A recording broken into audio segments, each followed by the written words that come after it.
બહાર કાઢી દઈશું અને રૂમ ટેમ્પરેચર ઉપર આપણે ઠંડી થવા દઈશું. ઠંડી થાય એટલે ચમચીની મદદથી આપણે ઇડલીને આવી રીતે બહાર કાઢી દેવાનું. ધીરેથી તમારે આને બહાર કાઢવાનું રહેશે.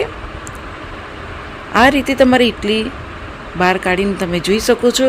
એકદમ આપણી થાળી ક્લીન નીકળી છે અને ઇડલી ઇઝીલી નીકળીને બહાર આવી છે. આ રીતે તમારી ઇડલી બનીને રેડી થવી જોઈએ.